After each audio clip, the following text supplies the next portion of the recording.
un des lundis les plus plates de l'année, semblerait-il. C'était le Martin Luther King Day également du côté des États-Unis parce qu'on s'est aperçu qu'il y avait des matchs en après-midi. À un moment donné, je vois un de mes chums de Saint-Henri de Lévis, Danny Bussière, qui est un fan fini de l'Avalanche du Colorado. Et là, je vois, hey, belle victoire de mes Avalanches, 5-2 contre Washington. Là, je regarde, j'ai dit, c'est peut-être un pause dans la fin de semaine ou peu importe. Non, là, je suis allé voir, il y avait quelques matchs, plusieurs matchs en journée hier dans la Ligue nationale de hockey. Puis, bien sûr, il y en avait en soirée, à notre heure à nous. Et voilà, donc, grosse journée hier du côté des États-Unis pour un homme qui aura marqué l'histoire, vous le comprendrez, Martin Luther King. Et pour les gens et peut-être même pour les plus jeunes qui m'écoutent ce matin, je vous salue. Merci d'être là. Hein. Nous sommes mardi le 20 janvier. Vous êtes sur les ondes de Radio Crash. Mon nom est Robbie Moreau. C'est le Morning Show, CHAUD, votre nouveau show du matin. On est dans notre deuxième semaine. Et c'est parti. On est là du lundi au jeudi, 7h30 à 9h. On vous laisse le temps de vous lever, de prendre vos premiers cafés, de starter votre journée, d'aller faire votre petite tournée de ce que vous avez à faire. Puis là, je me dis toujours qu'à 7h30, on commence à avoir pas mal votre attention. Alors, c'est pas mal ce que l'on souhaite, chers amis. J'espère que vous êtes là ce matin. Alors, si vous avez des choses à nous dire, vous voulez m'écrire ou peu importe, vous allez bien sûr nous texter. Vous savez comment faire. Vous passez par l'application. Vous allez cliquer sur l'enveloppe et vous faites tout simplement un petit message. Peut-être me dire un coucou. Comment ça va de votre côté ce matin? La fameuse question, vous nous écoutez d'où? Et est-ce que pour vous autres, c'est un temps de l'année qui est difficile? Parce qu'on le sait, hein, la période de l'automne aller jusqu'à l'hiver, normalement, il n'y a pas trop de problèmes. Je comprends qu'il y a des gens qui rendus... excusez, c'est Matou qui continue, ça fait un mois, mais un jour, elle va partir. Donc, il y a des gens, tu sais, même pour moi, là, sincèrement, l'automne, c'est pas grave, là. C'est un pet. Normalement, il n'y a pas de neige. Oui, il commence à faire froid un peu. Ah, Carrick qui est là. Donc, je le salue, ça de Wendake. Pour moi, Carrick est important. C'est comme si c'est lui qui me dit « C'est beau, Robbie, t'es en ondes ». Alors, pour moi, c'est hyper important. Quand je vous dis que les textos sont importants, c'est mon lien. Le lien que j'ai avec vous autres, c'est les textos. De sentir que vous êtes là. Et ça me rassure. L'autre chose qui me rassure, c'est parce que j'ai une porte vitrée, mais qui est comme givrée. Et puis, on voit juste des ombres. Là, je viens de voir l'ombre de mon ado passer devant mon bureau. Fait que ça veut dire qu'il est levé. Fait que ça, c'est un stress de moins pour papa ce matin. OK, ceci étant dit, Blue Monday, est-ce que pour vous autres, c'est un temps de l'année qui est difficile? Moi, l'automne, là, premièrement, l'été, je suis comme un poisson dans l'eau. Le printemps, je suis comme un ado. J'ai l'impression de revenir à 17 ans, fringant, pépé. Moi, c'est vraiment mon temps de l'année. C'est à partir du mois de mai, aller jusque, je vous dirais, peut-être jusqu'à l'Halloween. J'ai du sang haïtien, j'aime la chaleur, je suis bien dans la chaleur, j'ai pas d'air climatisé chez nous. Vous voyez, genre, j'ai une piscine, par exemple, comme la plupart d'entre vous, mais moi, l'été, la chaleur, je suis capable d'en prendre. Je comprends qu'il y en a que c'est pas le cas pour plein de raisons, je peux pas faire grand-chose. Mais j'ai toujours dit, moi, personnellement, je suis peut-être mal fait, mais entre une belle journée du mois de janvier et une belle journée du mois de juillet, moi, être plate, mais je vais prendre la belle journée du mois de juillet. Ça, c'est moi. Bon, je suis peut-être mal fait. Mais est-ce que pour vous autres, vous le sentez vraiment que c'est plus dur de repartir la machine? Peut-être des petites maladies, des petits problèmes de grippe comme moi je traîne depuis un mois. Luminosité, on ne se le cachera pas, même si ça recommence, on en a un peu plus. Veut pas, c'est pas évident. Les températures, juste pour vous donner un exemple, on est dans le fret ce matin. À Québec, c'est moins 11, Montréal, c'est moins 15. On a un genre de ressenti de moins 24 ici. Avec le ressenti, c'est moins 22 du côté de Montréal. Le froid, du côté de Québec, ce qu'on nous dit, c'est qu'on ne perd rien pour attendre. Ça va descendre au cours des prochaines heures. Il y aura de la neige ce matin, quelques centimètres. De toute façon, c'est pas compliqué. Québec, la Rive-Sud, Chaudière-Appalaches, la Beauce, Chris, il neige à peu près aux 2 jours. Honnêtement, là, j'ai rarement vu ça.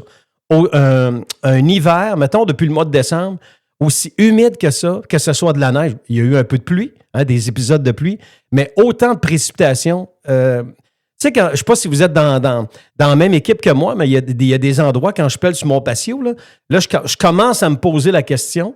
On est à peu près à la mi-février ou un peu dépassé. Où c'est que je vais la mettre? On parle bien sûr de la neige. Là, ça ira pas bien au mois de mars. Bref, c'est ce qu'on a pour du côté de Québec ce matin. Donc, le froid va venir un petit peu plus tard avec un ressenti de moins 24. Ça, c'est pour aujourd'hui, mais normalement, ça devrait se stabiliser à moins 12, mais avec le ressenti, le vent, ben, ça va doubler la mise. Pour la prochaine nuit, c'est moins 13, pas si pire. Demain, moins 9, encore avec de la neige. Puis jeudi, savez-vous quoi? De la neige, puis à partir du vendredi, soleil, mais qu'est-ce qu'il va faire? Il va faire fret.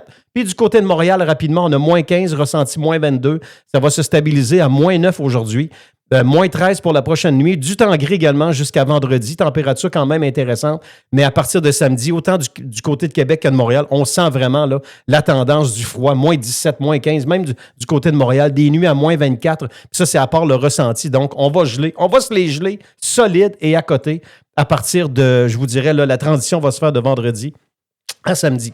Oui, j'aimerais ça savoir par texto ce matin, est-ce que vous autres, vous le sentez, le Blue Monday? Est-ce que le mois de janvier, c'est difficile pour vous autres de restarter la machine?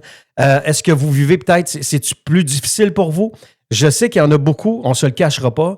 Je sais qu'il y en a beaucoup, c'est le stress. C'est le stress financier. C'est un temps de l'année où, on le sait, c'est pas facile.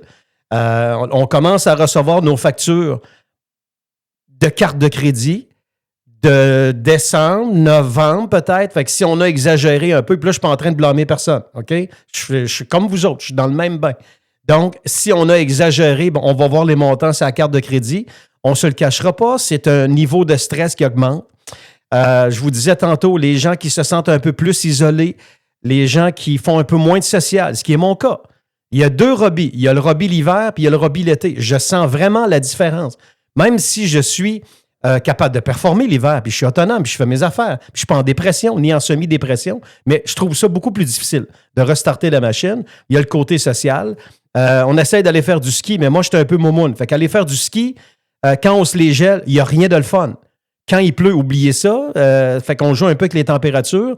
Puis l'autre chose, je vais être très honnête avec vous autres ce matin, au prix où sont rendus les billets, ben, je choisis un peu mes combats. Parce qu'aller faire du ski, entre autres, du ski alpin, c'est de moins en moins donné. Là, vous allez me dire, ouais, c'est pas si pire. C'est vrai, je vous dis pas que j'en ferai plus de ma vie, mais je choisis mes combats. Là, t'as beau t'emmener une sandwich puis une barre tendre, il y a toujours quelque chose. Puis, tu sais, bon, alors, j'essaie d'y aller au moins, là, 2-3 fois par hiver. Avant, j'y allais à peu près le double de ça. Il faut que je me force un peu, peut-être, et il faudrait peut-être que je me botte le derrière un peu plus. Alors, voilà. Mais c'est un temps de l'année où, je vous le dis, pour moi, c'est un petit peu un sacrifice. C'est surtout la température me joue dessus énormément. Je suis moins down quand il fait froid, fret, parce que le pelletage, à un moment donné, ça tombe dans l'écœurite aiguë à côté. Puis moi, j'en ai quand même beaucoup. Là, on est plusieurs. Là, on entretient le côté de la maison, en arrière, le patio, les marches, j'ai mon chemin jusqu'à mon cabanon. Ben là, vous allez me dire, t'es pas obligé. Ben ouais, mais moi, je veux ça. J'ai besoin de mon cabanon, puis il faut. Premièrement, je trouve ça sécuritaire d'enlever de la neige sur le patio. Et tu sais, il arrive n'importe quoi, puis c'est pas rien que ça, c'est agréable. Là. Il y a des belles journées. Des fois, tu peux aller faire un tour sur le patio. Question de poids également. Fait que tu sais, j'ai quand même une bonne tournée à faire. Donc, tu sais, à un moment donné, là, tu te dis, vierge, ça va-tu arrêter? Mais je vous le dis, depuis le mois de décembre, c'est quand même assez particulier. Donc, hier, c'était le Blue Monday. J'espère quand même que vous avez en masse d'énergie pour passer à travers, même si vous filez un mauvais coton. Puis s'il y a quoi que ce soit, vous le savez, hein? Appelez un ami, de la parenté, de la famille.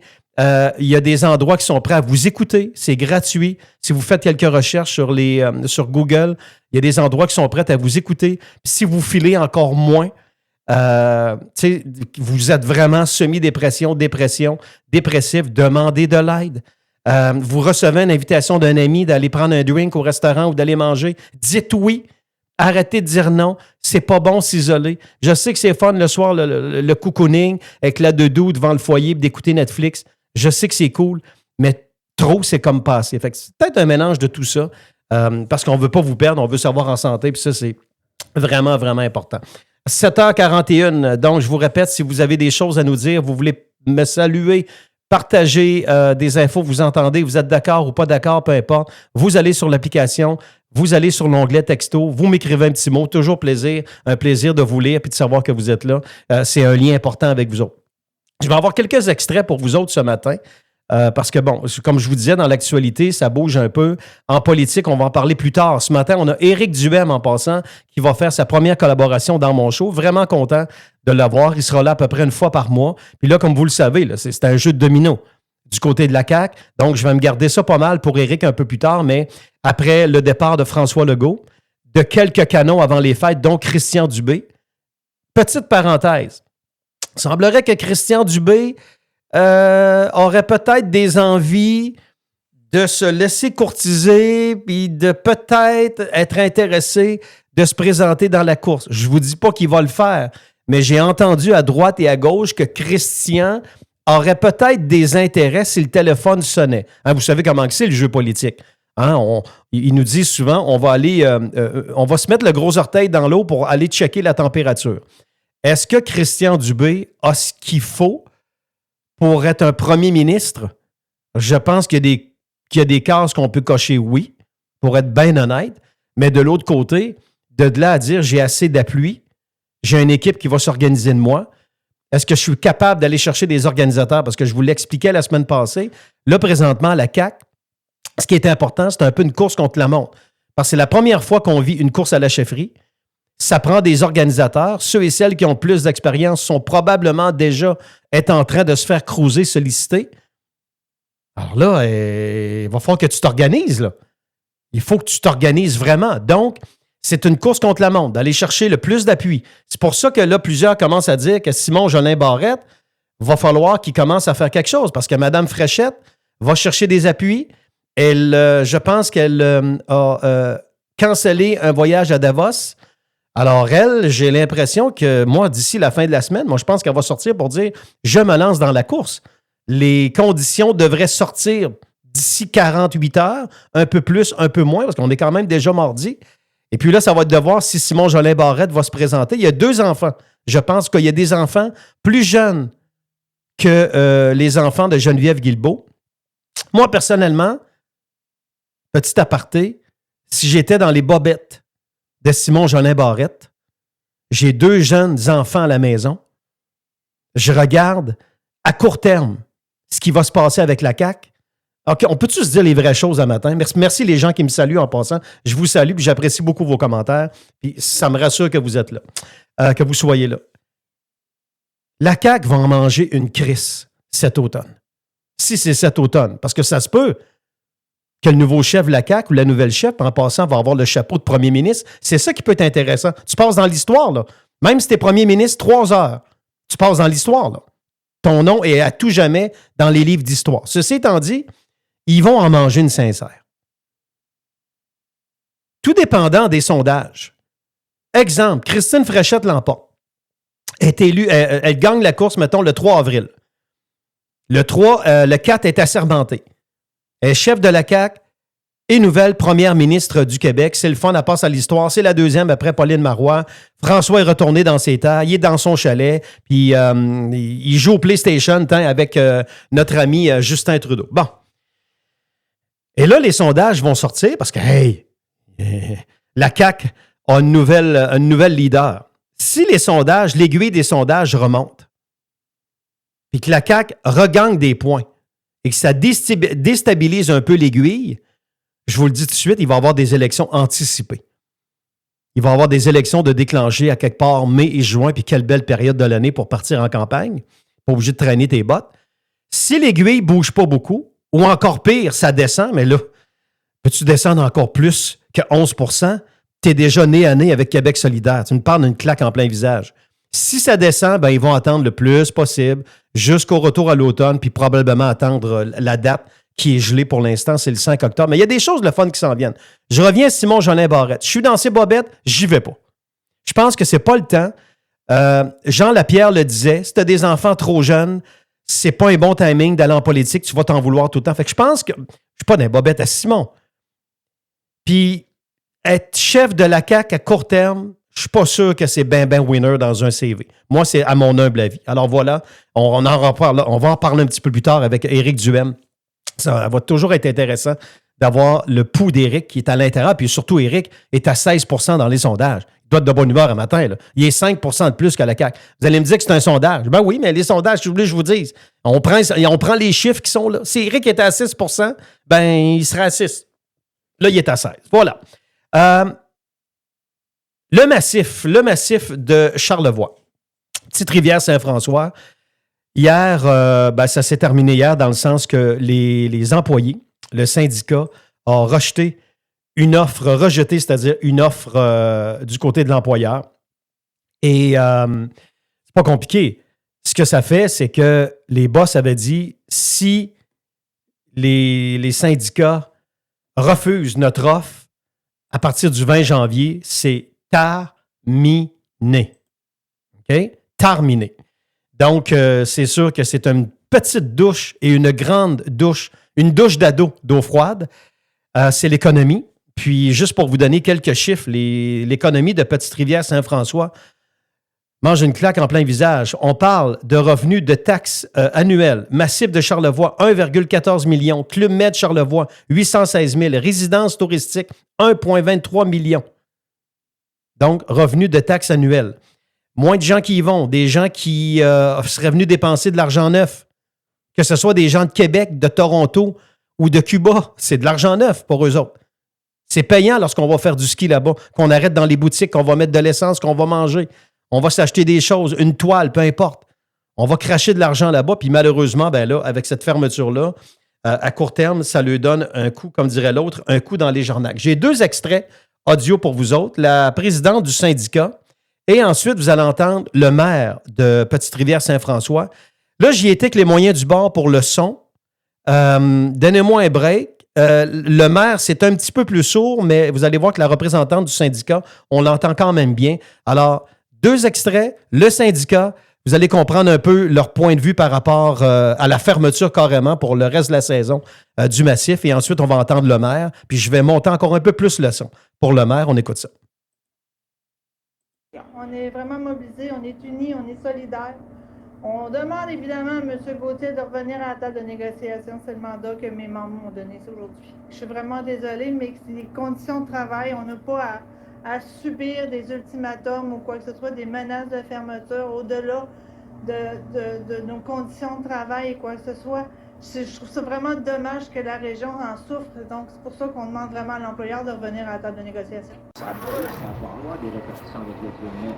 Puis c'est pas juste le Club Med, c'est la région en totalité, parce que les résidences touristiques, oublie ça, l'hébergement, les restaurants, les gens faisaient une partie de leur chiffre d'affaires, pour ne pas dire leur chiffre d'affaires pendant la période hivernale. Le Morning Show avec Robbie Moreau. Radio Crash. Bon, ce que le maire, entre autres, parce que je m'excuse, là, c'est un peu plus sourd en ce qui concerne le son du maire.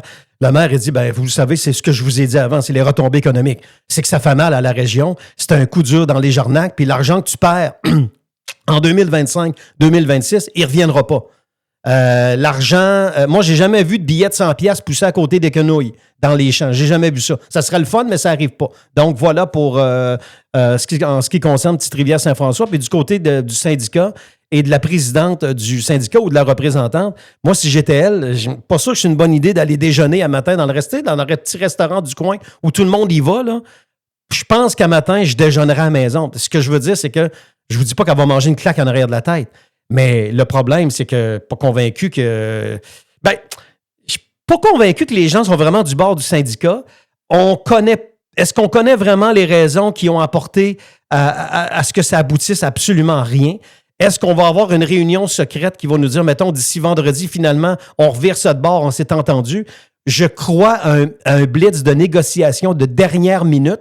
On va se le souhaiter pour la région, puis même pour nous, aller faire du ski là-bas. On va vous dire une chose, c'est quel bel endroit. Mais bon, encore une fois, moi, je n'ai pas tous les chiffres devant moi, mais je peux penser que les gens de la région, ce matin, en ont autant un peu contre le syndicat, peut-être du côté patronal aussi, tout dépendant, ce qui est sorti dans les médias, ce qui est sorti de façon locale, les conditions de travail, le salaire. Mais c'est sûr qu'à première vue, on aurait tendance à dire « Ouais, pourriez pas vous entendre. C'est-tu payant pour vous autres rester sur vos positions? Ça a de l'air, ils ont de l'air être maltraités, ma foi du bon Dieu. Je regardais le visage de la dame hier. Mon pauvre petite. Elle n'a pas de si pire que ça, mais encore une fois, avant de parler à travers mon chapeau, c'est juste de faire attention. Quand tu n'as pas les bonnes personnes pour te donner de l'information dans différents dossiers, il faut peut-être juste faire un petit peu attention. Hey, juste avant de m'arrêter pour une petite pause. Après la pause, restez là parce que sincèrement, gang, il faut se parler un peu, là. Nous sommes le 20 janvier 2026. On est rendu, pas 1, ni 2, ni 3, à notre 4e féminicide de l'année. Puis le mois de janvier n'est pas terminé. Encore un cas dernièrement jeune femme, Véronique. J'ai capté pour vous, j'ai ramassé là, le son est bon, là, une entrevue qu'elle a donnée à Québécois. C'est-à-dire une de ses amies qui restait proche d'elle. Vous savez, des unités de logement.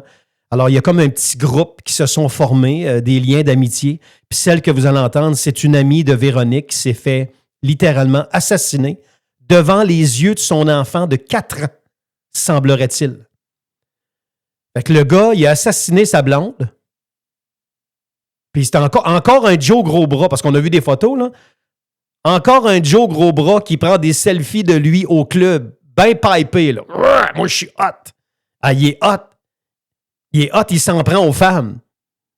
Puis moi, ça me fait rire parce que c'est pas les gestes qui me font rire, mais quand je regardais la photo, je me disais, c'est gros en haut puis ça doit être petit en bas. Tu sais, un gars à petite bisoune, là, hein, il a des gros bras, mais lui, il s'en prend aux femmes. Il est hot.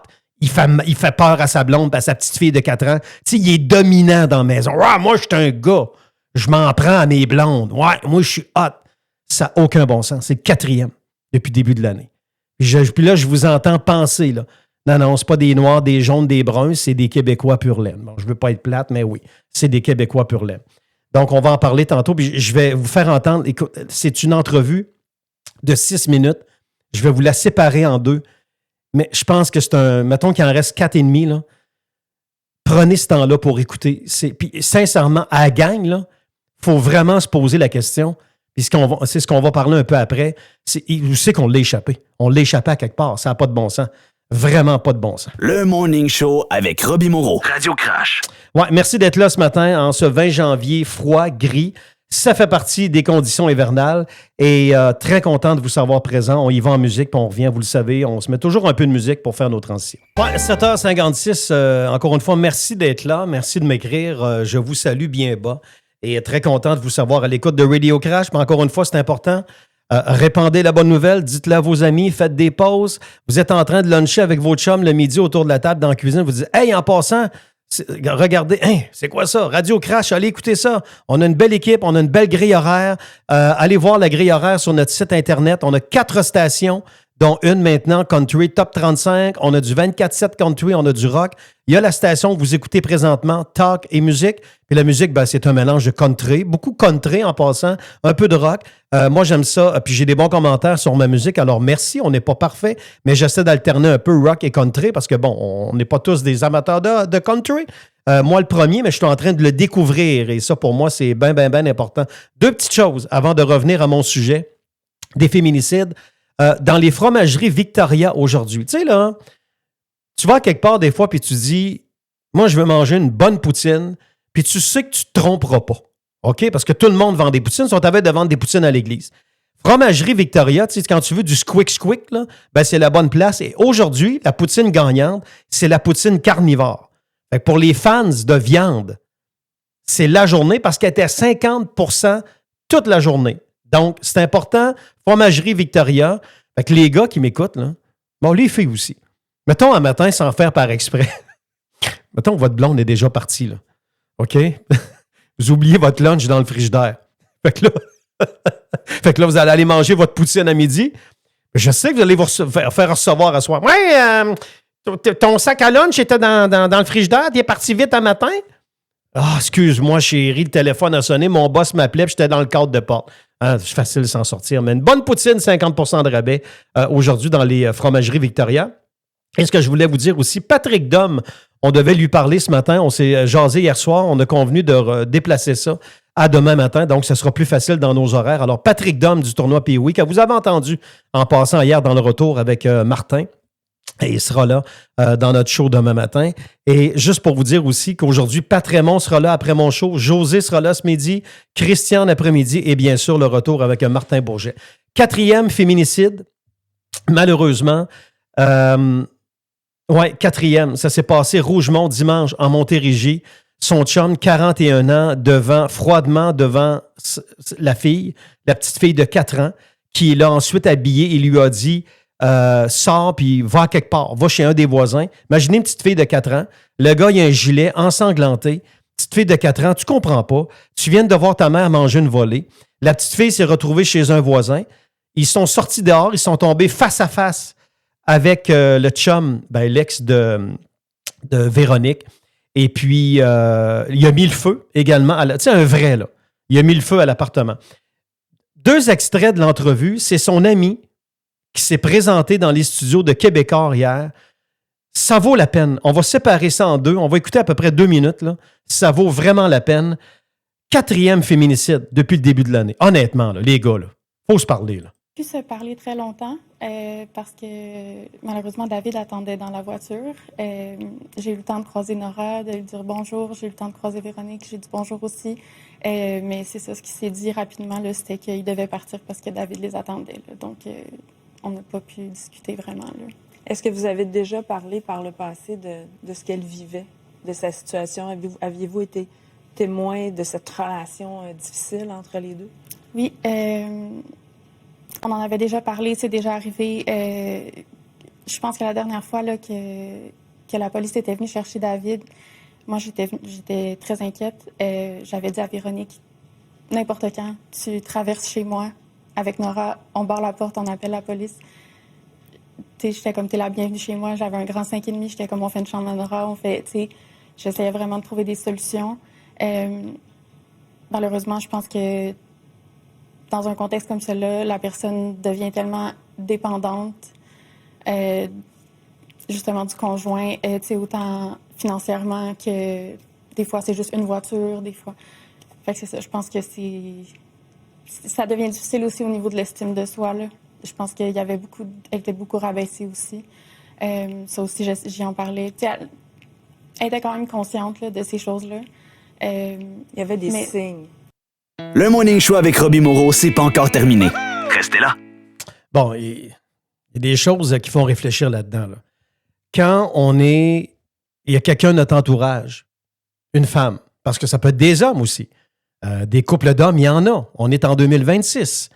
Il y a des gars qui mangent des volets par le blanc. Vous allez me dire que c'est plus rare, mais ça se vit. Moi, je me souviens, j'étais à l'Apocatière, je vendais des assurances et j'avais un couple que je devais renouveler. Je m'en souviens comme si c'était hier. J'arrive dans le logement, la femme a fait de la lutte amateur. Mais la femme, elle mesure à peu près 4 pieds de haut par 4 pieds de large. Les mains plus larges que mon portable à matin. Oui, elle était drôle, puis elle était fine, puis parce qu'il y avait un étranger dans la maison, mais on va vous dire une chose, à un moment donné, je me souviens plus du contexte, parce qu'on est dans les années 90, elle parle à son chum. Hey, bâtin, exemple, va chercher telle affaire, le carnet de chèques. Peux-tu vous dire qu'il est allé chercher le carnet de chèques? Fait que, et pourquoi je vous dis ça, c'est que là, elle est partie. Je pense que je suis resté à peu près une dizaine de minutes seul avec le gars, parce qu'elle devait quitter. Il n'est pas trop rentré dans les détails, mais on va vous dire une chose, il se faisait brasser. Là. Et lui, il trouvait ça un peu drôle. Mais il se faisait brasser. Mais ceci étant dit, féminicide, 4e, lorsqu'on a quelqu'un de notre entourage, une fille, imaginez quand c'est votre fille, votre amie, votre sœur, une collègue de travail, une voisine. Il y a un voisin qui dit, elle est venue 2 fois chez nous, on a appelé la police, on a fait des plaintes. Tu sais qu'il se passe quelque chose mettons, à telle adresse. Tu sais que cette femme-là que tu rencontres dans la rue, au parc, chez Métro, chez Super Carnaval, elle mange des volets, a subi de l'intimidation de la part de son chum, de la violence conjugale. Mais t'es comme pogné, tu peux rien faire. Et tant que ces gens-là ne s'aident pas, c'est-à-dire ne prennent pas la décision de sortir de cette emprise-là, c'est difficile pour les gens autour de faire quelque chose. Mais moi, mon point est, ce matin, où c'est qu'on l'a échappé? Qu'est-ce qui fait qu'il y a autant de féminicides depuis les dernières années? Comment ça se fait que la mentalité, il y a trop d'hommes qui pensent que leur blonde ou leur ex, c'est leur 4 roues, c'est leur chose, c'est leur skidoo, c'est leur coffre à outils. Hey, où c'est que t'étais hier? Comment ça, t'es belle de même? Non, je mets pas cette robe-là. Non, pas ça. Non, tu y vas pas à soir. T'étais où? Puis ça, là, ça, c'est juste verbal, mais ça commence quand même là. À quelque part, on l'a échappé.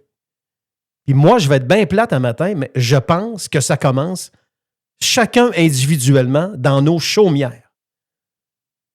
OK? Moi, j'ai un ado. Vous avez des enfants. J'ai un gars à la maison. Ça fait plusieurs années que je lui parle. La relation avec les femmes. Il est là-dedans, là. Le respect. Qu'est-ce qu'il faut faire? Mettons, il arrive telle situation. Un non, c'est un non. Quand une femme dit non, c'est pas oui. Le respect. Il arrive quelque chose. Tu sais, je vais même vous confier à vous ce matin, me confier à vous. J'y ai même dit, mettons, mon pit t'arrive, là, puis t'es avec une fille d'une soirée, vous vous plaisez, commencez à vous embrasser, puis là, vous allez dans la chambre de l'ami parce que c'est un open house. Là, les deux, vous êtes open pour aller un peu plus loin. Ben, à un moment donné, il y a 2-3 morceaux de vêtements qui revolent. Mais mettons que la jeune demoiselle, elle décide que non, elle ne va pas plus loin, ça se termine là. Fait que j'ai expliqué à mon gars que tu décrisses de là. Premièrement, tu sais, c'est de l'empathie. OK, pas de problème, je te comprends. Puis, y a-tu quelque chose? Bon, parfait. Puis, si tu penses que tu n'es pas capable de te contrôler, va prendre une marche dans le fret.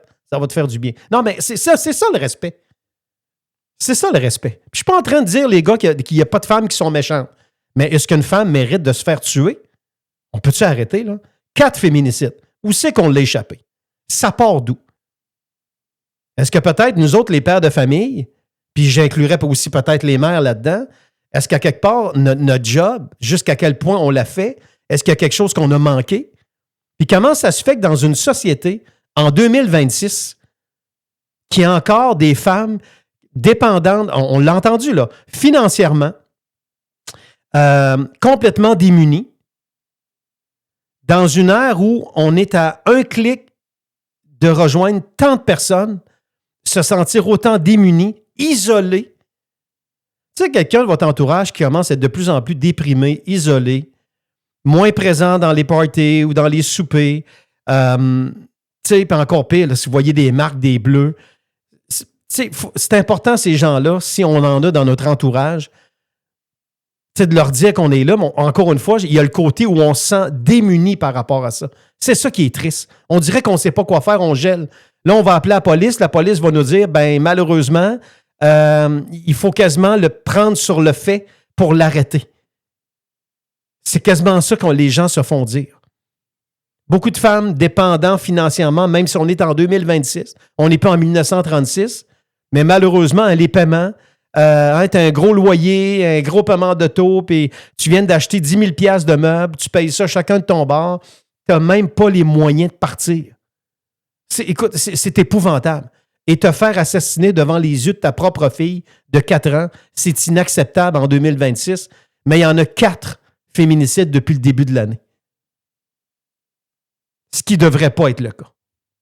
Vraiment pas être le cas. Je trouve ça triste, mais bon, c'est la réalité d'aujourd'hui fait en sorte que je pense que d'en parler, d'utiliser les réseaux sociaux, de se parler entre nous autres. On a un chum, tu sais, puis je termine là-dessus avant d'écouter l'autre extrait.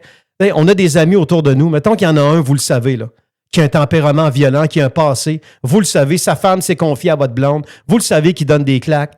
Je sais que c'est délicat et c'est pas facile. Mais de le prendre à part puis d'y parler un peu, là, de le raisonner, peut-être avec 2 autres de vos chums. Hey, qu'est-ce que tu fais là, buddy? T'as-tu besoin d'aide? Puis on a su telle affaire. Puis, tu sais, je sais que c'est pas facile. Je le sais. Oui, il y avait des signes, oui. Mais jamais vous auriez pensé qu'on en arriverait. J'aurais pas pensé qu'on s'en... Non, j'aurais pas pensé ça. Non. Puis je pense que des fois, on a peur de réagir, on a peur de trop agir, puis que ça cause des dommages à long terme, dans le couple, peu importe, mais sincèrement, je pense qu'il faut pas avoir peur d'agir. Je pense qu'il faut absolument faire tout ce qui est dans notre pouvoir pour les sortir de là, parce que je suis sans mots de ce qui s'est passé. Puis c'est ça. Je pense qu'on voudrait tous revenir dans le passé puis essayer de... On était là pour elle, mais... Si vous aviez un message à passer à justement une femme qui vit une situation difficile en ce moment, un peu dans la même situation que Véronique, ou comme proche, par exemple, ce serait quoi? Il faut en parler, c'est sûr, des fois, comme là, dans la situation qu'il y a en ce moment, qu'il y avait avec Véronique, là, on ne pouvait pas beaucoup parler par message texte, malheureusement, parce que des fois, il y avait David qui regardait les messages, donc... mais tu sais, on se croisait dans le stationnement, j'essayais toujours de lancer un petit comme, est-ce que ça va? Tu sais, je pense que c'est important d'essayer d'aller les voir, d'essayer d'aller, tu sais, vraiment de leur parler face à face, là, pour que peut-être qu'ils puissent dire quelque chose qu'ils ne seraient pas en mesure de dire d'une autre façon. Là. Puis, d'être là, d'être à l'écoute. Exactement, d'être là, d'être à l'écoute. Mais il faut que les gens en parlent. Je sais que c'est terrorisant. Mais je pense que si on se tient, il y a moyen de... Il y a un peu d'espoir là-dedans. Là. Est-ce que vous considérez qu'il y a assez, on en fait assez pour protéger les victimes de violences conjugales? Non. Non. Véronique a toujours eu peur de partir. Je crois que c'est trop... Tu sais, le processus est comme trop long. J'ai l'impression qu'il y a des gaps dans le processus qui font que des fois, les femmes se retrouvent dans des situations qui ne devraient pas se retrouver, où ils ont comme un petit gap, là, justement, où ils ont moins de soutien ou peu importe. Puis je pense que c'est là les lacunes un peu. Je pense que c'est important de s'assurer que Le Morning Show avec Robbie Moreau. Radio Crash. Ouais, pas évident ce qu'on vient d'entendre. SOS Violence en passant 1-800-363-9010. Mesdames, ça commence avec le verbal. À partir du moment où vous entendez une phrase menaçante ou une phrase où vous dites « ça sort d'où ». Oh, c'est quoi ça? Si vous avez une première mauvaise impression, avant d'embarquer de vous embarquer dans le tourbillon de la vie, là. Puis, tu sais, aujourd'hui, on le sait, puis encore une fois, on est tous pareils. Hein? On rencontre quelqu'un le 1er janvier, puis au mois de mai, on reste déjà avec, puis on est déjà embarqué dans un meuble, puis d'un ci, puis d'un ça.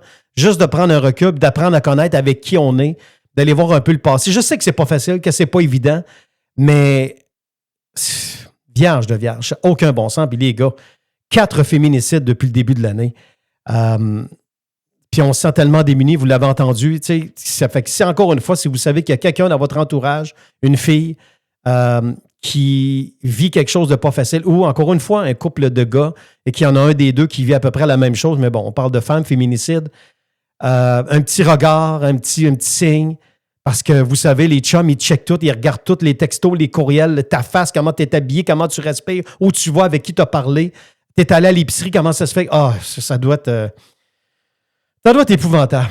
Mesdames, je vous comprends tellement. Un petit peu de musique. Juste avant, il y a du hockey ce soir. Le Canadien est de retour en action. Le Canadien joue à Montréal. 19h, ils reçoivent la visite du Wild du Minnesota.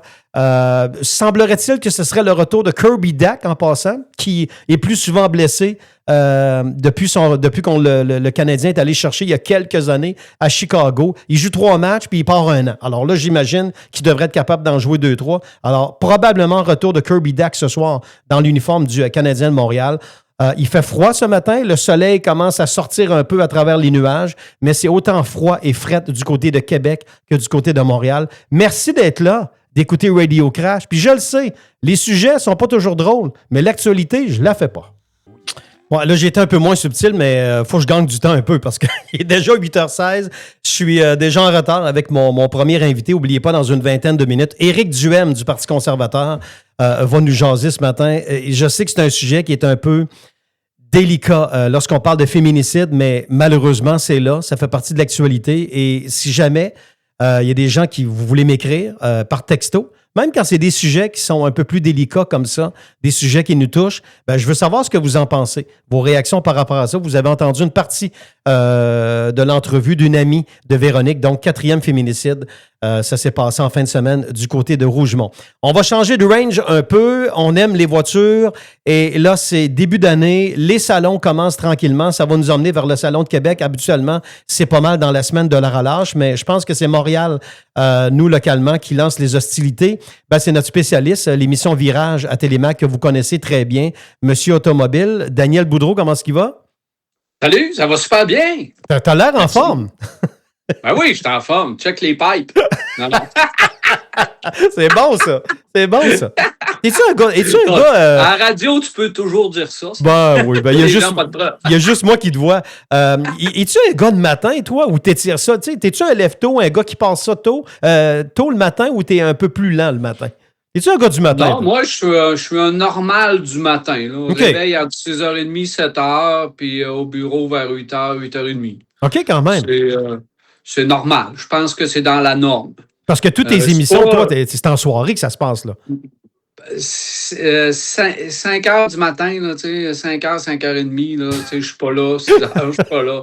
Fait que c'est un petit peu plus tard. Fait qu'il y en a beaucoup qui sont tôt le matin. Je je pense, dans la norme et dans les normales du matin. Là. Ton enregistrement, parce que je sais que tu dois faire des reportages, tout ça, mais quand tu enregistres Virage, est-ce que ça se fait en soirée, fin d'après-midi? Non, c'est le matin. On enregistre, nous, on enregistre le mercredi matin, mais l'enregistrement se fait vers 10 heures. OK, quand même. Fait que là, on est bien réveillé, tout est correct. Fait qu'on enregistre, on a une tasse sur le bureau, mais c'est un café. Fait qu'on est quand même correct. C'est correct, on peut faire nos affaires, on est de bonne humeur. Fait que ça va bien. Fait qu'on fait ça le matin, puis des fois, les virages plus, on les fait les après-midi. OK. Fait que c'est un peu comme ça. Ça fait que ça se passe dans une journée relativement normale, mais beaucoup de tournages le soir avec souvent les Desharnais. Maintenant, Silverwax, on réussit. On va chez Richard là-bas, chez Silverwax, puis lui, il a un beau garage.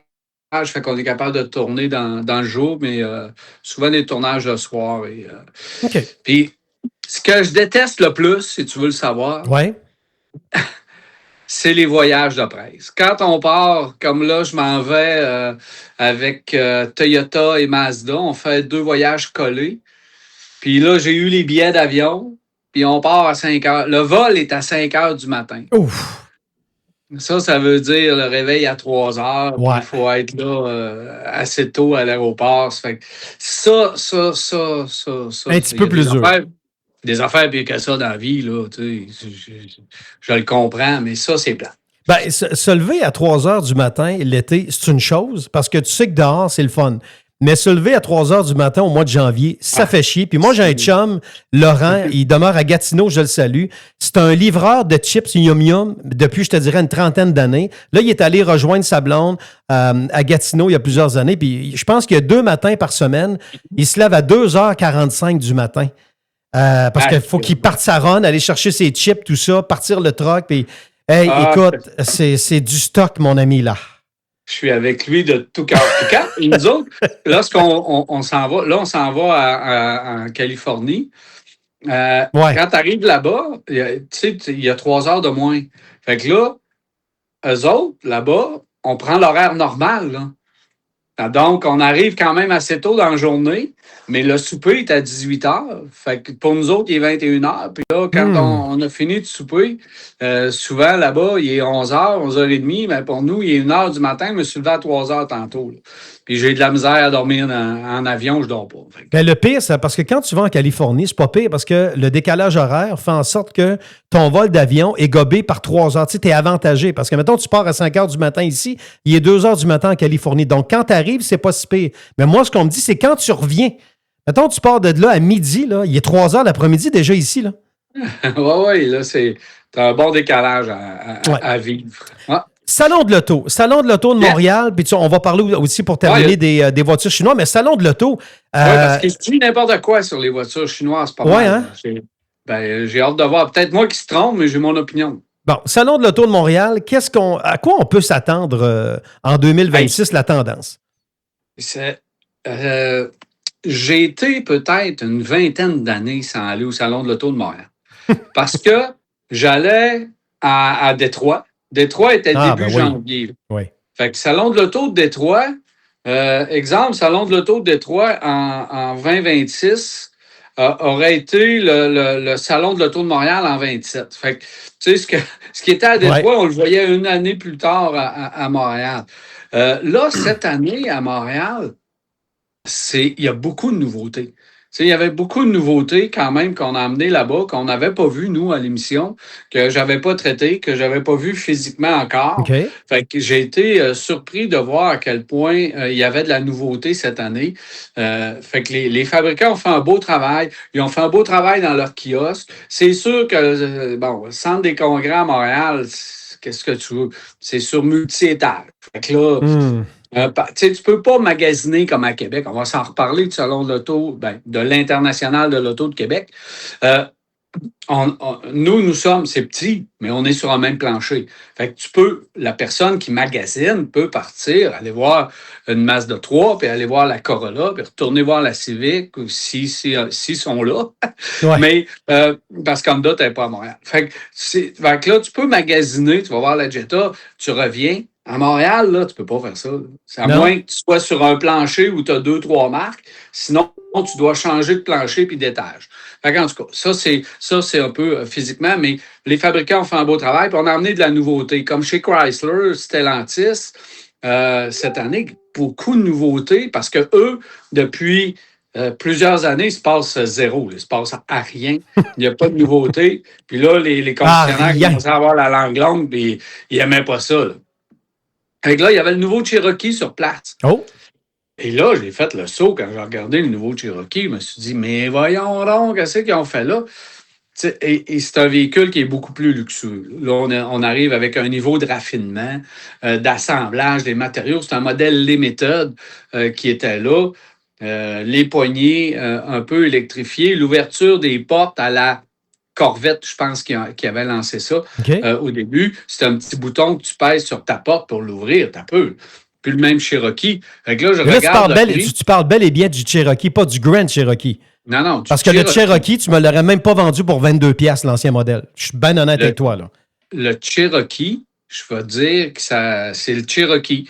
Et donc, on l'a. C'était le modèle Limited qui était là. On ne s'est pas gêné sur le prix aussi. C'était à 58 000, le modèle qui était là. Mais moteur 1.6 avec l'hybridation. J'ai hâte de voir 3000 livres, je pense, de capacité de remorquage pour cette version-là. La version Trailhawk va arriver un petit peu plus tard. Bref, c'est un beau véhicule. J'ai hâte de l'essayer. Je sais que c'est un moteur Peugeot, je pense. Alors, j'ai hâte d'essayer le tout. Il y avait le Grand Cherokee 26. Il l'avait là-bas. En 26, ils ont fait un remodelage de la partie avant. Moteur 2 litres Huracan, un nouveau moteur 2 litres à la fine pointe de technologie. Là, un 2 litres qui arrive au même niveau que le 2 litres chez Mercedes ou le 2 litres chez Audi. Là. Donc, on a un moteur moderne qui arrive dans le véhicule. C'est beau. C'est beau. Il y avait un Summit là-bas. C'est ça, les prix un peu chez Stellantis. J'ai hâte de voir. Il y a toujours des rabais puis des taux d'intérêt et des promotions, mais un Summit Grand Cherokee avec le 2 litres Huracan là-bas, 100 000? 98 000. 98 000. Puis il y avait le Recon. On a emmené le Recon. C'est un Jeep Wrangler 100% électrique. Donc ça, c'est un beau véhicule là-bas. J'ai hâte de voir. Lui ici, il est à 88 000 malheureusement. Ça fait que au niveau du prix, un petit peu plus de 400 km d'autonomie, mais très beau. Tu peux enlever les portes. C'est un Wrangler, là, mais on l'appelle Recon, mais c'est style Wrangler moderne, vraiment très bien. Il y avait le RAM également qui était sur place, qui fait évidemment avec le nouveau EMI. Alors ça, c'est un beau camion. Mais as-tu pensé... On a aussi le devant du Tonale. Tonale qui a eu de la misère dans sa version PHEV. Il y avait une version essence, mais là, beaucoup plus Alfa Romeo au niveau du devant et au niveau de l'intérieur. Un beau remodelage de ce côté-là. Le Dodge Charger version essence était là également sur place. Alors, beaucoup de nouveautés. Il y avait du côté de Mitsubishi, on a amené le nouveau, je ne l'avais même pas vu encore, Mitsubishi Outlander PHEV. Et 72 km d'autonomie 100% électrique, un devant un peu retravaillé, l'intérieur pas grand-chose, mais plus grand écran, des affaires de même. Fait que ça, j'ai vraiment aimé ça aussi. C'est vraiment très beau. En parlant, Subaru avait beaucoup de nouveautés sur place aussi, que moi, je n'avais pas vu encore, le nouveau Outback. Et là, on veut changer un petit peu les affaires du côté du Outback. Il est plus carré. Avant, il était plus arrondi. Là, il est plus carré. L'extérieur, je vais te dire, ça va faire jaser pas mal parce que c'est carré. Puis il y a du plastique. Là. On a eu un rabais chez Subaru du plastique là, parce qu'on en met un peu partout. Là. Ils ont pogné un 2 pour 1. Fait que extérieur du Outback, ça va être du aime pas, selon les gens, un peu dans le sens du peut-être moins drastique que le Santa Fe, mais pas loin.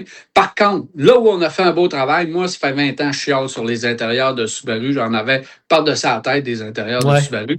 Là, maintenant, moderne. Bel écran central, console centrale bien intégrée, moins de courbes dans le tableau de bord et tout ça, des lignes que ça ne va à nulle part. Puis tu te dis, mais qu'est-ce qu'ils ont fait là? Donc, vraiment, bien dessiné, parfaitement, console centrale, les boutons, tu t'assois là-dedans, tout tombe sur la main. Bravo pour l'intérieur du Outback. On avait aussi le Solterra qu'on a retravaillé l'intérieur, la batterie plus généreuse au niveau électrique aussi. Le Uncharted, lui aussi arrive avec... lui, c'est un Toyota CHR Subaru, tout simplement, qu'on a ajouté du plastique. Ça, la même base que tantôt. Dis-moi, Daniel, je veux juste prendre une minute pour dire aux gens qui nous écoutent, parce qu'il y en a un auditeur qui a écrit une question, puis ça me fait penser, si vous avez des questions par rapport à ce que Daniel amène ou qui sort un peu du champ gauche, il est capable d'en prendre. Donc, c'est très simple. Sur l'application de Radio Crash, vous allez sur la petite enveloppe en bas, puis vous venez nous écrire tout simplement une question par texto. Il y a un auditeur qui veut savoir, puis on va retourner à tes choses après. C'est vrai qu'IA font un pick-up. Ils s'en vont vers le pick-up. Ben, ils ont un pick-up en Europe. Fait que j'ai hâte de voir ce qui va arriver ici, mais ce qu'ils ont en Europe, ça ne sera pas ce qu'il va y avoir ici chez nous. Il y a des rumeurs que Kia et Hyundai vont se partager une camionnette très bientôt, mais ce n'est pas encore dans les plans immédiats. Donc, il va falloir être patienté encore un petit peu avant de voir arriver une camionnette, tout comme Mitsubishi également. Mitsubishi ont plusieurs petites camionnettes en Europe, mais on n'en a pas encore ici. Alors, il va falloir patienter encore, mais oui, on s'en vient avec une camionnette du côté de chez Kia Hyundai. Kia va l'avoir en premier, si j'ai bien compris les plans. Puis, mais ça va être une camionnette qui sera pas dans la catégorie des 1500. OK. Donc, ça ne sera pas le F-150, ça va plutôt concurrencer Colorado, Ranger, Tacoma. Donc, ça va être dans cette catégorie-là, semble-t-il. Parfait. Alors, j'ai hâte de voir. Ou entre les deux, un peu à la toundra. Alors, ça va être à confirmer. Mais si vous voyez des photos passer là, d'un camion qui a un design, il n'est pas vraiment, vraiment beau. Le nom m'échappe d'ailleurs. Il n'est pas vraiment, vraiment beau. Là. Ça ne sera pas lui qu'on va avoir. Parce qu'oublie pas, là, Radio Crash, on s'adresse à une base de chasseurs, de pêcheurs, avec des pick-up ici, on en veut. On aime ça. Ouais, mais lui, celui qui a, là, tu veux pas vraiment l'avoir. Parfait. L'auditeur est content, il te remercie. Il n'y a aucun problème, c'est ça. Ça s'en vient, puis ça va être... ça ne sera pas un Santa Cruz, là, ça ne sera pas un pick-up de ville. Là. Ça va être une vraie camionnette, semble-t-il. Excellent. Parfait. Si on continue rapidement, pour finir, avant de parler des autos chinoises, là, justement, Kia EV4, EV5, on arrive avec 2 nouveaux véhicules électriques, un sport utilitaire et une berline. Des véhicules qui vont avoir entre 4 et 500 km d'autonomie. Donc, bien dessiné, beau format. Où est le V3? Parce que ça fait quasiment 1 an et demi qu'on nous parle du V3. Puis là, on arrive avec le 4 puis le 5. Puis le petit 3, semble-t-il qu'on ne l'a pas encore. Peut-être qu'il nous trouve encore trop gros, puis nous autres, on ne peut pas avoir les petits véhicules. Mais c'est deux beaux véhicules électriques qui s'ajoutent dans la gamme qui devraient avoir un certain succès pour les gens qui en veulent. Nissan a présenté la nouvelle Sentra. On a gardé le même moteur, même transmission, rien de changé, mais au niveau du design, vraiment plus réussi. Chose étonnante, je t'ai parlé du Outlander PHEV tantôt. Ben, chez Nissan, on reçoit le Rogue PHEV, qui est le Outlander PHEV, mais de l'ancienne génération, de la génération actuelle, c'est-à-dire à 60 km d'autonomie au lieu de 71. Donc, vous avez, ils ont à peine changé le devant, là, mais tu reconnais vraiment Mitsubishi. Ils ont mis le logo Nissan, that's it. C'est tout ce qu'ils ont fait sur le véhicule. Pas de mauvaise idée. Moi, je ne crie pas au loup. Il y en a qui trouvent que c'est un scandale. Moi, non. Si le prix est vraiment moins cher. Parce que si moi, je n'ai pas besoin, je fais que des commissions en ville, 60 km, c'est bien assez pour moi. Là.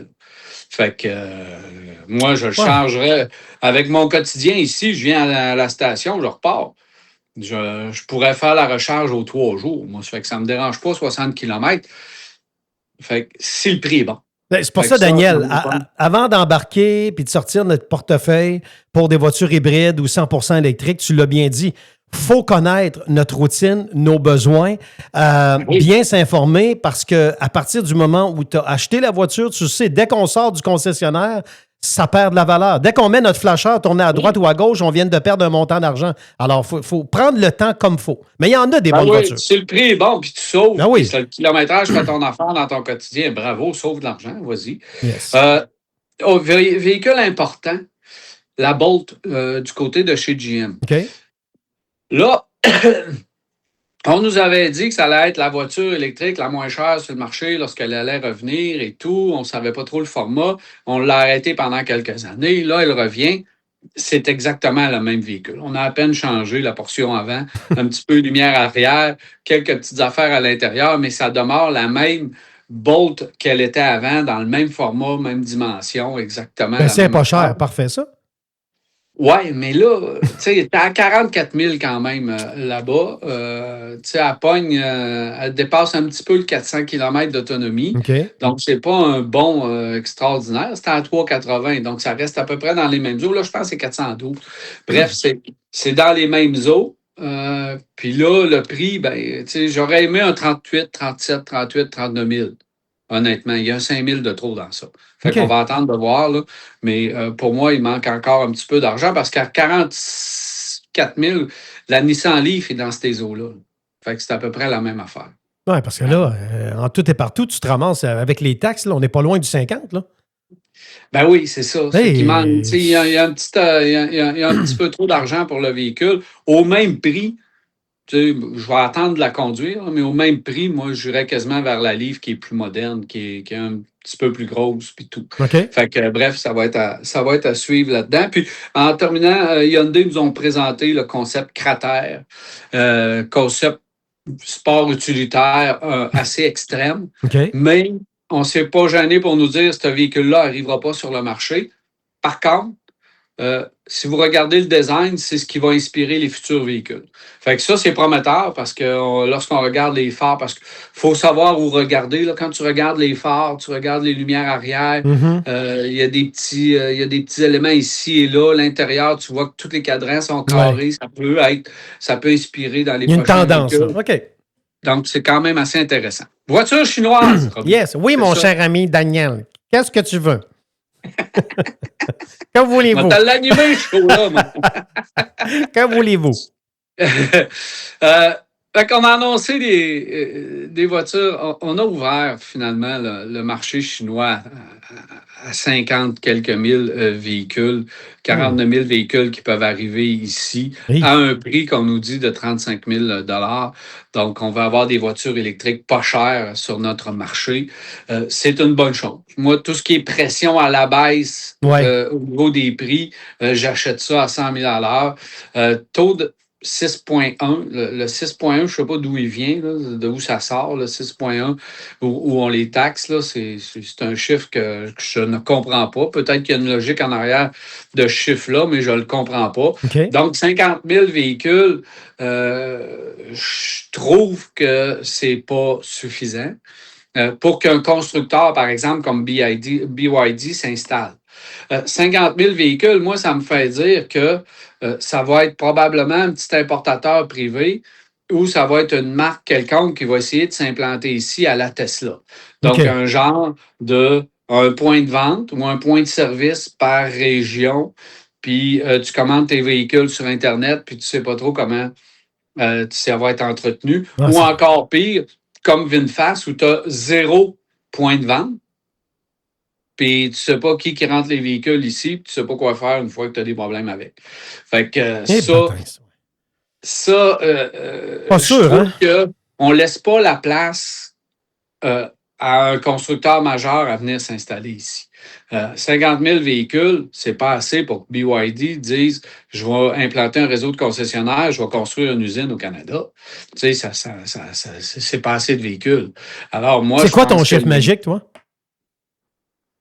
Ben, il n'y en a pas de chiffre magique. Y a-tu? Ford peuvent vendre des véhicules autant qu'ils veulent. S'ils en vendent 300 000, ils peuvent en vendre 300 000.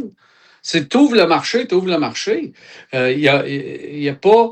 les Coréens ne peuvent pas vendre 100 000 véhicules, puis après ça, tu n'en vends plus. Ils ont 20 ans. Le marché, on est dans un marché concurrentiel. Je vois pas pourquoi que eux seraient à 50 000. Les Chinois, les Coréens, ils n'ont pas de chiffre. Les Thaïlandais n'ont pas de chiffre avec VinFast. Puis les Allemands n'ont pas de chiffre. Puis peu importe la nationalité, ils n'ont pas de chiffre. Personne n'a des chiffres. Là, eux autres ont une limite. Parce que oui, je sais qu'ils peuvent acheter du marché, mais là, en Europe, on a réglé une bonne partie du problème parce qu'on les taxe à 35 %. puis on dit, venez-vous-en. À 35 nous, je pense que on fait de l'argent, puis ça limite quand même d'envahir le marché parce qu'ils ont une limite de prix, eux autres aussi. Là. Quand tu as un véhicule de qualité, il ne faut pas oublier une chose. J'entends dire les Chinois vont. Les véhicules, là, il y en a de toutes les sortes. Les véhicules qu'on voit, là, les petits véhicules électriques, c'est quasiment des quadriporteurs. Là. C'est à 7 000 là. Ça n'arrivera pas ici. Ça ne répondra pas aux normes canadiennes au niveau des collisions et tout et tout. Fait qu'ils ont des petits véhicules à 150, 200 km d'autonomie qui vendent vraiment pas cher, vrai. Mais ça n'arrivera pas ici. Là. Ils n'en vendront pas. Fait que ça, on est aussi bien d'oublier ça. Là. Fait que les véhicules qui vont rentrer ici, ils ne seront pas loin des prix des véhicules qu'on a. Fait qu'en mettant une taxe, puis en disant, vos voitures qui vont rentrer, par exemple, qui respectent nos normes de sécurité, il faut qu'il y ait une caméra de recul, faut que Transport Canada passe dessus, puis que vos véhicules soient homologués. Fait qu'une fois qu'ils sont homologués, il y a tellement de règles et règlements au niveau des collisions, ici et ça, que les prix déjà vont être avec les prix des Hyundai, Kia et les autres. Alors, il faut faire les choses comme il faut. Puis si on ouvre un marché, il faut absolument que tu dises, moi, je veux que tu me crées de l'emploi chez nous. Je veux pas juste que tu ouvres un site Internet, tu envoies des véhicules au port, puis là, tu dis, allez au port de Québec ou allez au port de Montréal, on vient de recevoir un conteneur, venez choisir votre véhicule. Tu sais, ça marche pas comme ça. Fait que j'ai hâte de voir comment ça va s'implanter, de quelle façon, et surtout, les véhicules qui vont rentrer ici, c'est-tu du Neo, c'est-tu du Xpeng, c'est-tu du VinFast, je ne le sais pas. Ceux qui vont en profiter les premiers, ça va être ceux qui ont arrêté de produire des véhicules, comme Volvo. Volvo et Polestar, ça appartient à Geely, là. C'est une compagnie chinoise, eux autres. La Polestar 2 est fabriquée en Chine. Fait que là, ils ont arrêté de l'importer ici parce qu'elle était chinoise. Eux autres vont en profiter immédiatement. Ils vont venir gruger dans le 50 000. Ouais. Fait qu'eux autres, les Polestar 2, le Volvo X30, qui est à peu près la même voiture, ça va recommencer à rentrer. Probablement que la Mini Cooper électrique va commencer à rentrer également. Okay. Et d'autres véhicules, Tesla fabriquait de la 3 en Chine, puis ils nous l'envoyaient ici parce que la voiture fabriquée en Chine, le coûtant était beaucoup plus bas que la voiture fabriquée aux États-Unis ou au Mexique. Fait que là, ils nous envoyaient ces véhicules-là ici. Alors, parce que le profit était plus grand, ils nous la vendaient le même prix, mais le profit était plus grand. Fait qu'eux autres vont venir gruger du 50 000. Ça veut dire qu'il reste quoi pour un gros constructeur majeur? Il reste pas grand-chose. Ouais, ça va aller vite. Fait qu'on risque de se retrouver avec des constructeurs mineurs qui sont plus louches. Parce qu'il y a 1000 fabricants d'automobiles en Chine. Incroyable. Fait que là, c'est pas fini. Je pense que... En terminant, Daniel. Tu connais ça mieux que moi, mais je pense que ce qu'on a fait, c'est beaucoup plus pour voir comment les Américains vont réagir puis leur prouver qu'on peut faire des affaires ailleurs si ils ne veulent pas faire des affaires avec nous. Donc, moi, je vois bien plus un stunt marketing publicitaire, une petite passe-passe politique qu'une vraie structure automobile. Oui, je comprends. Et puis, en savoir plus, pas compliqué. On t'écoute sur Télémag, Virage Plus. C'est pas compliqué. 4 fois sur 5, quand je passe sur Télémag, je vois ta belle grosse face. Fait que c'est assez facile à trouver. C'est pas trop dur. Merci de prendre le temps de nous parler à Radio Crash. C'est vraiment, vraiment apprécié. Puis on se parle comme ça aux 2 semaines pour avoir les tendances. Puis tu vas nous accompagner, bien sûr, en passant par le Salon de l'Auto de Québec. Bref, on va avoir bien du fun. Merci d'être là, mon chum. Salut, les gars. Salut. Bye. Daniel Boudreau, que vous connaissez très bien. Virage Plus à Télémag. On aime ça parler voitures, automobiles, les tendances. Salon de l'Auto de Québec. Habituellement, c'est la semaine de la relâche avec des activités bien, bien fun. Vous pouvez emmener vos kids. Puis on va être là en passant. Radio Crash, on va être présent. On va être là. On va faire des shows de là. Comme on va être en direct du tournoi Pee-Wee, vous allez pouvoir venir nous voir, nous parler. On a bien, bien hâte. Non, c'est pas terminé. 8h46 en ce 20 janvier. Matin froid. Pour ne pas dire frette, mais encore une fois, merci beaucoup d'être là. Vous avez des commentaires, vous allez sur notre application pour nous envoyer un texto. Merci aux gens qui me saluent. Coucou, je sais que vous nous écoutez d'un peu partout. Beaucoup de gens de la région de Montréal sont des fans de Radio Crash et on va aller vous chercher un par un, c'est ce que je disais. Merci beaucoup d'être là. Notre prochain invité rejoint notre belle famille de collaborateurs. On va se parler une fois par mois ou à peu près, parce que je sais que son agenda sera de plus en plus occupé. Monsieur 16% dans les sondages, le chef du Parti conservateur du Québec, Éric Duhem. Hey, comment est-ce qu'il va? Ça va super bien toi-même, Robbie? Super bien. Content de te voir et content de te parler. Puis je me suis dit, je sais qu'on vient de passer à travers les fêtes, mais je sais, Éric, tu vas me dire que c'est un sondage, puis c'est une photo du moment, mais 16%, si je t'avais dit il y a 2 ans qu'en début janvier 2026, tu serais 5% de plus que le parti au pouvoir, probablement que tu m'aurais giflé sans me toucher. C'est sûr qu'il y a peu de gens qui prévoyaient ça. D'ailleurs, qui aurait prévu avec 0 député, pratiquement aucune visibilité dans les médias traditionnels, que le Parti conservateur non seulement maintiendrait le 13% qu'il y a eu lors des dernières élections en 2022, mais qu'en plus, on aurait monté par rapport à ça. Il y a très, très, très peu de gens qui prévoyaient ça. Donc, je pense que ça, c'est quand même quelque chose là, d'impressionnant en soi. Mais il faut que ça continue. On a besoin d'aller encore plus loin. Si on veut faire une percée historique à l'Assemblée nationale en octobre prochain, il va falloir faire encore un peu mieux que ça, puis continuer à convaincre un à un les Québécois comme on le fait depuis des années. La politique, là, c'est de convaincre une personne à la fois, puis de jamais arrêter. Comme à la radio. C'est exactement ce qu'on fait depuis des années. On va chercher les auditeurs un par un. Tu sais, Éric, dernière campagne électorale, je sais parce que j'animais l'émission à Choix Radio X, les gens le savent. À peu près un demi-million de votes, 500 000. Ouais. Et j'ai toujours dit à la blague, alors peut-être que c'est la réalité, ce gars-là est chef d'un parti que, oui, que les gens parlaient, que les gens connaissaient, mais pas plus. Va chercher 500 000 voix. Tu te présentes à l'Assemblée nationale, ça te prend quasiment une carte visiteur pour te laisser rentrer. Une carte visiteur, oui. As-tu pensé? Là, tu es dans les sondages, tu t'implantes. Hop, dans l'échiquier, les gens te prennent plus au sérieux. Les médias montréalais te prennent plus au sérieux. Qu'est-ce que tu es le plus fier depuis la dernière campagne électorale? Tu sais, le bout de chemin que tu as fait depuis ce temps-là, c'est quoi qui te rend fier? Bien, en fait, c'est les gens. C'est parce que ce qui était ma grande crainte après l'élection, étant donné qu'on avait fait quand même un très bon score, là, 530 000 votes, c'était excellent. Là, c'était pratiquement le même nombre que les libéraux, Québec solidaire ou le Parti québécois, mais ça ne s'était pas traduit en siège. Ouais. Puis ce que j'avais peur, c'est que les gens se découragent de la politique, disent qu'ils soient cyniques puis qu'ils décident, gars, on oublie ça à la politique, on ne va plus voter. C'est ça qui est dangereux. C'est d'avoir amené du monde dans une espèce de voie de garage qui mène nulle part. Puis là, tu te dis, gars, je les ai foutus dans un cul-de-sac.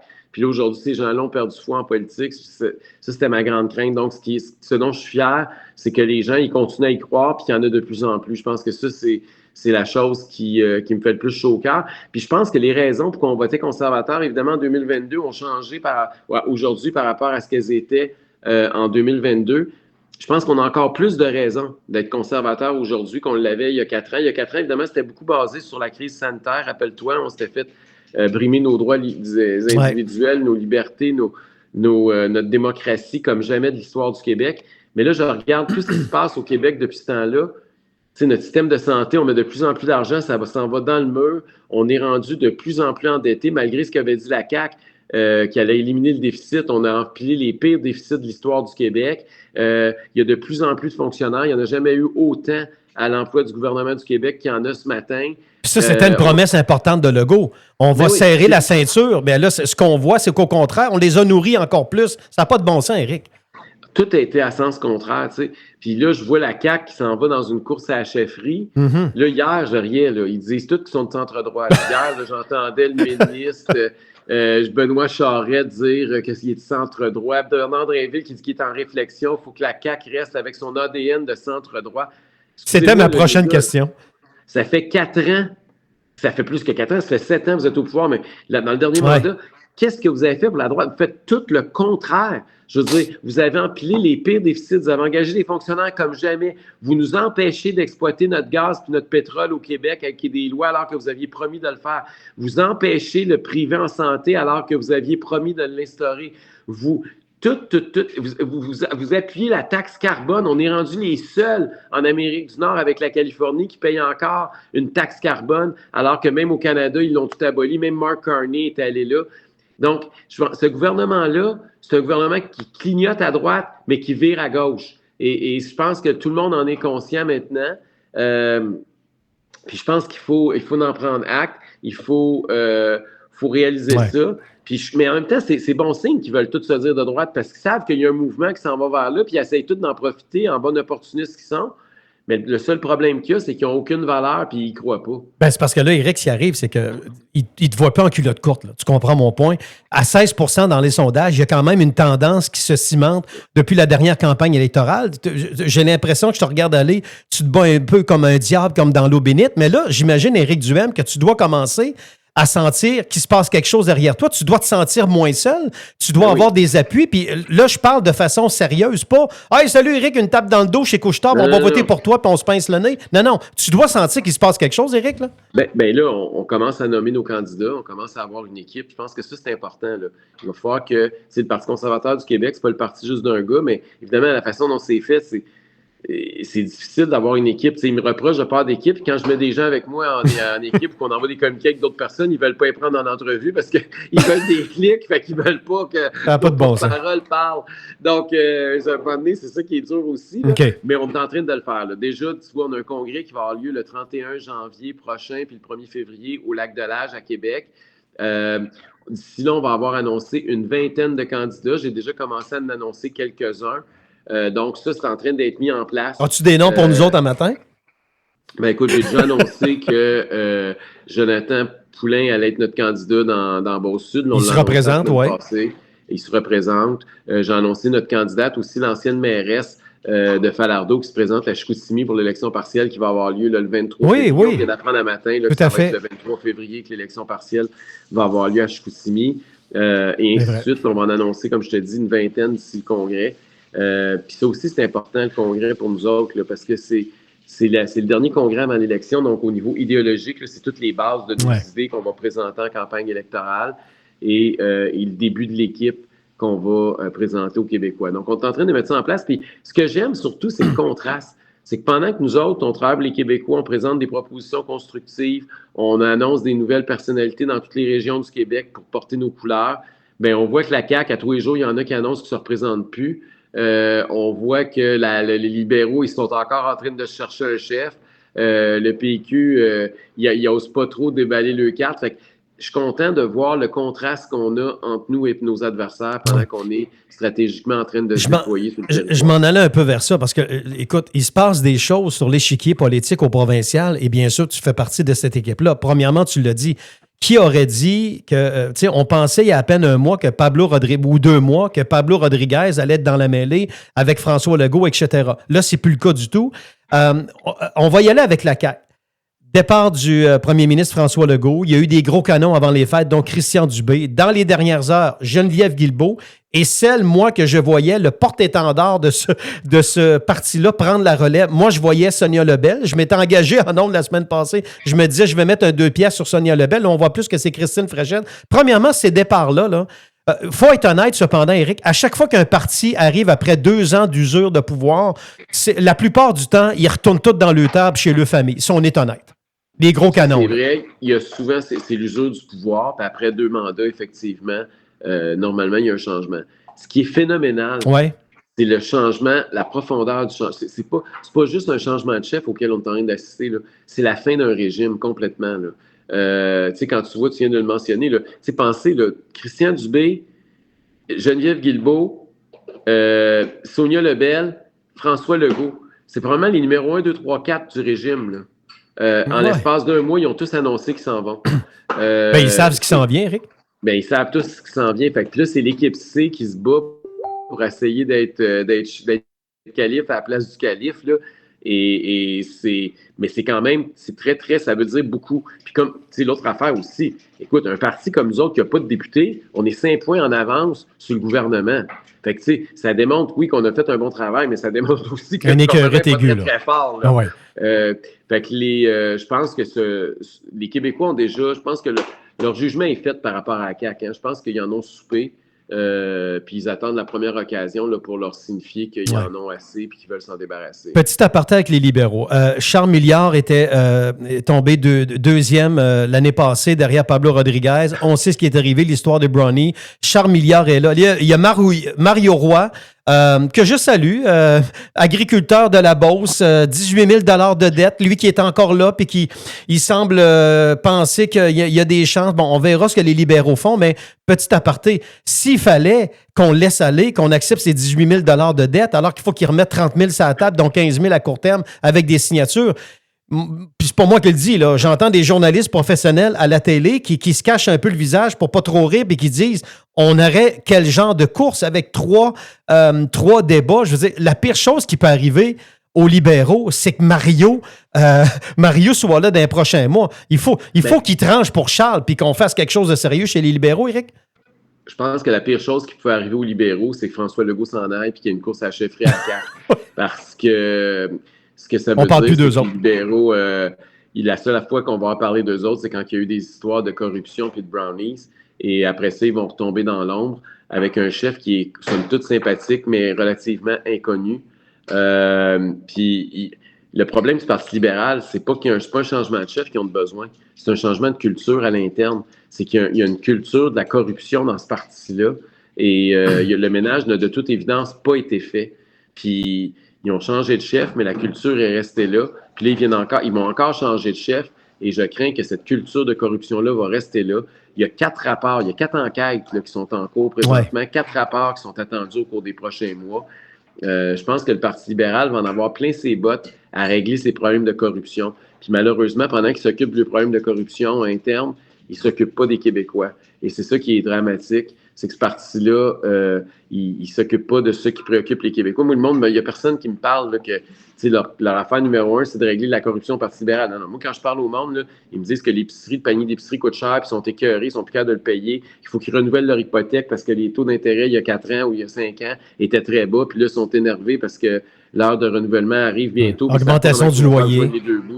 C'est des jeunes qui veulent avoir accès à la propriété, qui me disent qu'ils ne pourront jamais s'acheter une maison, comment ils vont faire fonder une famille s'ils ne sont même pas capables d'avoir un toit sur la tête. C'est des personnes âgées qui sont sur des listes d'attente à pu finir en santé, puis qui n'en voient plus le bout, qui se demandent comment c'est que le système, on met de plus en plus d'argent dedans, puis il est de moins en moins accessible. Donc, c'est de ça dont les gens me parlent, c'est de ça dont il faut parler. Puis il n'y a personne non plus qui me parle en passant d'un 3e référendum. Il n'y a pas personne qui me parle de ça et que c'est leur cause numéro 1 de leur vie. Là. Les gens ont des préoccupations concrètes. Les Québécois... t'es nommé. Il y a une personne sur 10 qui se nourrit d'une banque alimentaire. Il y a une personne sur 2 qui est à 200 $, de l'insolvabilité. Je veux dire, on a des vrais problèmes au Québec actuellement. Puis on a une classe politique qui est complètement déconnectée.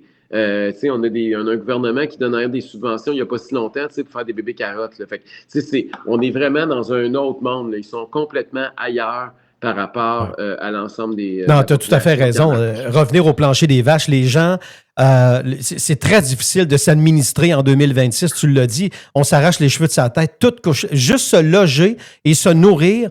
Je dirais que ça dépasse amplement, ça atteint quasiment les 75% du budget de trop de gens. C'est ce qui fait qu'à un moment donné, ça va péter. Dis-moi, un nouveau chef à la CAQ, une course qui va se terminer parce qu'ils n'ont pas le choix là quelque part au début avril.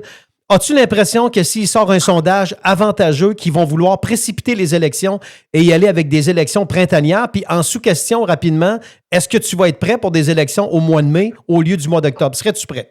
Écoute, on va prendre les élections quand elles vont arriver. C'est pour ça, d'ailleurs, j'ai commencé tout de suite à nommer nos candidats parce que je ne veux pas prendre de chance. Là. Tout à fait. Je veux qu'on soit prêt à toutes les éventualités. Je trouve pas ça très démocratique parce qu'on a des élections à date fixe au Québec, justement, pour éviter ce genre de tripotage-là.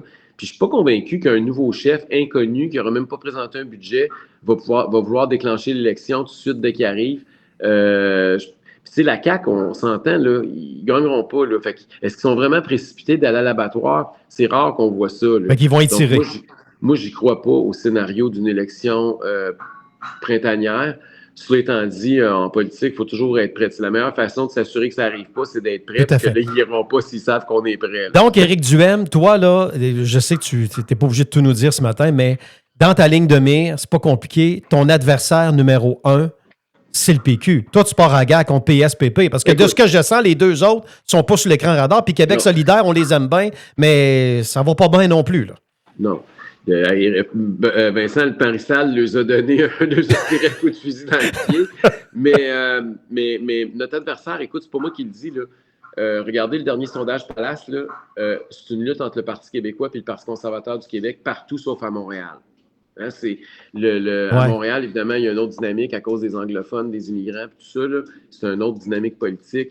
Mais les régions, dans les régions et à Québec, c'est des batailles PQ, Parti conservateur, et ça risque beaucoup d'être ça. Puis l'enjeu, c'est quoi? C'est voulez-vous un troisième référendum ou voulez un parti qui va s'occuper de laisser plus d'argent dans vos poches puis de vous aider à faire face à l'inflation? C'est essentiellement ça qui va être l'enjeu. Je sais que ça semble simple, là, mais c'est ça. Je veux dire, le PQ nous le promet depuis... Moi, je pense pas que PSPP va reculer. Là. C'est sûr qu'il s'en va en référendum. Lui, là, cette élection-là, pour lui, c'est le tremplin pour son référendum. Il est assez clair là-dessus. On peut être pour ou contre, mais on peut pas lui reprocher de ne pas être clair et de ne pas le dire. Là. Éric, je te pose la question. Elle va être plate, mais elle n'est pas méchante. Je n'ai pas le choix de la poser. Ce que tu sens présentement, le dernier sondage, le 16 %, le genre de montée, le vent dans le dos que vous avez qui souffle de plus en plus fort. Est-ce que tu y crois? Est-ce que c'est solide ou c'est juste pour « on est en crise, on a un sondage, on est en crise, fait qu'on va aller donner notre appui aux conservateurs, mais quand on va arriver dans l'isoloir, parce que c'est là que ça se joue, on va se pincer un peu le nez puis on va voter pour du monde qu'on connaît déjà un peu plus. » J'ai peur de ça un peu. Qu'est-ce que tu en penses de ça? C'est toujours un risque que tu soulignes là. D'abord, il y a des signes quand même positifs pour nous autres, c'est-à-dire que la montée, c'est pas faite d'un coup. Ce qui est dangereux dans la politique, c'est quand tu as un sondage à l'autre, tu montes de 5-10 points. Là. Ça, d'habitude, là, ça monte aussi vite que ça redescend. Trop vite, trop tôt, c'est ça. Fait que, puis le Parti québécois souffre un peu de ça. Hein? Ils ont monté très, très vite, rappelez-vous, après l'élection, quand il y a eu l'affaire là, du serment au roi. Puis on le voit, là, ça s'essouffle tranquillement. À tous les sondages, ils baissent d'un point ou deux. Là. Ils ont piqué trop vite en bon québécois. Là. Okay. Donc, ça, je pense pas qu'on a ça. Puis l'autre affaire, les autres partis vont essayer de nous voler notre lunch. On n'est pas cave. Ils vont tous vouloir être à droite parce qu'ils savent que c'est ça, c'est le marché politique qui augmente. Puis c'est pas juste au Québec. J'ai pas tout le mérite. Puis les conservateurs du Québec n'ont pas tout le mérite. Là. Partout en Occident, on voit que le paysage politique, il bouge à droite. Puis les partis comme QS, ils ont de la misère partout. Plus tu es à gauche, plus tu es dans le trouble. Donc, puis les partis comme la CAQ, les libéraux puis le PQ qui sont très opportunistes, ils vont essayer de nous piger dans notre lunch. Mais moi, j'ai confiance que les Québécois, entre l'original et la copie, ils vont choisir ceux qui, depuis le début, disent la même chose puis ils y croient pour vrai. Et je pense qu'on va avoir une prime à l'original lors de la campagne électorale. Puis l'autre élément, c'est niaiseux, là, mais la prochaine élection, il y a juste moi et Paul Saint-Pierre Plamondon qui vont être des chefs qui ont déjà fait campagne. Toutes les autres partis vont avoir des nouveaux chefs à leur tête. C'est vrai, c'est fou, hein? Puis c'est important que c'est pas ta première campagne. Moi, là, j'ai beaucoup appris la dernière élection. Puis je sais que la prochaine, il y a plein de choses que je vais faire différemment. J'aurai pas le même stress. J'ai vécu plein d'affaires que j'avais pas vécu avant. Puis je pense que je vais être beaucoup plus fort que je l'ai été à la dernière élection. Donc, je pense qu'il y a un avantage aux chefs qui sont là depuis plus longtemps. Et là-dessus, je pense que le PQ puis le Parti conservateur vont avoir un avantage sur ces trois autres. Éric, en 10 secondes, Éric Duhem, merci d'avoir été là en passant. 2026, grosse année importante, hein? Déterminante pour ton parti, pour toi? Bien, c'est l'année que ça passe sous sa casse. C'est pas compliqué. Là. Je pense que pour nous autres, là, ça va être une année historique où ben non, les conservateurs font leur entrée par la grande porte de l'Assemblée nationale. Puis on va, c'est quand même, ça va être un moment historique. Là. Comprenez que c'est la première fois en un siècle que des conservateurs vont rentrer dans les murs du Parlement. Ça risque d'être un événement important. Puis plus on va être nombreux, plus on va marquer l'histoire. Et notre défi, ben, c'est de s'assurer là, de trouver des bons candidats qui vont bien vous représenter, puis qu'on va arriver très nombreux le 6 octobre au matin à l'Assemblée nationale pour représenter fièrement la droite québécoise, qui est orpheline, malheureusement, depuis trop longtemps à l'intérieur des murs de l'Assemblée nationale. Éric Duhem, on va te le souhaiter. Je sais que tu as beaucoup de pain sur la planche qui s'en vient. J'espère qu'ils sont à veille de te faire entrer. Pas de carte visiteur à l'Assemblée nationale, ça n'a aucun bon sens. 500 000 votes et plus. Hey, merci beaucoup d'avoir été là. Puis on va se reparler comme ça de temps en temps. Puis on est bien content de t'avoir à Radio Crash. J'ai vraiment apprécié. C'était un plaisir, Robbie. Merci à toi. Bon succès. Salut, mon chum. À très bientôt. T'es bien fin. Le Morning Show avec Robbie Moreau. Radio Crash.